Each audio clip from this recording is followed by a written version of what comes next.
দেশের সবচেয়ে বড় হযরত শাহজালাল আন্তর্জাতিক বিমানবন্দর প্রতিদিন প্রায় 25,000 যাত্রী নিয়ে গড়ে 80টি ফ্লাইট ওঠানামা করে এখানে।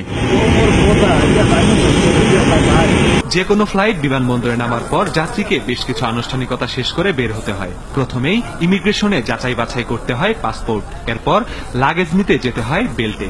বিমানবন্দরে 8টি বেল্টের মাধ্যমে যাত্রীদের লাগেজ বুঝিয়ে দেওয়া হয়। বেল্ট থেকে লাগেজ নেওয়ার পর যাত্রীদের সেগুলো কাস্টমস কর্তৃপক্ষের স্ক্যানারে স্ক্যান করাতে হয়। এসব কিছু করে গ্রিন চ্যানেল অতিক্রম করলেই শেষ হয় আনুষ্ঠানিকতা। এমন প্রতিটি ধাপে এখন ভোগান্তিতে পড়তে হচ্ছে যাত্রীদের। ইমিগ্রেশন মোটামুটি ভাবে পার হতে পারলেও ভোগান্তির চরমে উঠেছে বেল্টে এসে। প্রতিনিয়ত এখানে লাগেজ আসতে দেরি হচ্ছে। অন্যান্য দেশে বিমানবন্দরে পৌঁছার পর 10 মিনিটের মধ্যে বের হওয়া গেলেও শাহজালালে অপেক্ষা করতে হচ্ছে ঘন্টার পর ঘন্টা। কুয়েতে যাই মনে করেন যাওয়ার সাথে 2 মিনিট বা 5 মিনিট বা 10 মিনিট সময় লাগে মাল লইতে। আর আমরা বাংলাদেশে কেসের জন্য তো হরানিয়ম আমার নিজের দেশ।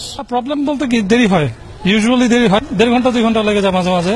বিমানবন্দরে লাগেজ স্ক্যান করে ঢাকা কাস্টম হাউস কর্তৃপক্ষ।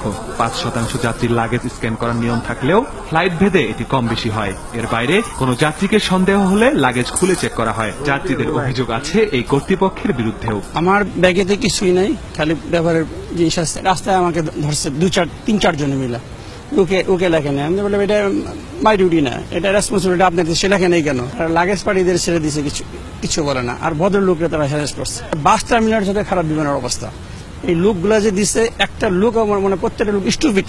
একটা লোকের কোনো কোয়ালিফিকেশন নেই, সব চেনে ধরে চাকরি করে মানুষের দুর্ব্যবস্থা করে, আমাদের কষ্ট।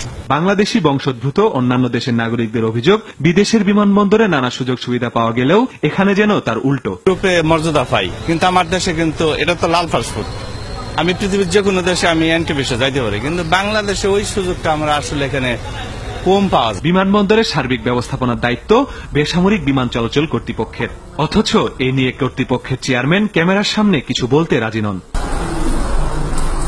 তবে বিমানমন্ত্রী ভোগান্তির কথা স্বীকার করে জানালেন, সমস্যা সমাধানে কাজ চলছে। একসঙ্গে যদি 4-5টা ফ্লাইট চলে আসে তখন এটা ম্যানেজ করা খুব ডিফিকাল্ট হয়ে যায়। এর একটা বড় কারণ হচ্ছে যে বিমানের গ্রাউন্ড হ্যান্ডলিং এর যে ইকুইপমেন্টস, সেই ইকুইপমেন্টস এর অপ্রতুলতা। 9 মাস আগে বা 1 বছর আগেই এই ইকুইপমেন্টস কেনার কথা বলা হয়েছিল, কিন্তু আমলাতান্ত্রিক যে জটিলতা, সেই জটিলতা কাটিয়ে উঠে এই বিমানের ইকুইপমেন্টস কেনার ব্যাপারটি এটা হয়নি। বিমানবন্দরের সার্বিক উন্নয়নেই বেসামরিক বিমান পরিবহন ও পর্যটন মন্ত্রণালয় কাজ করে যাচ্ছে বলেও জানালেন তিনি।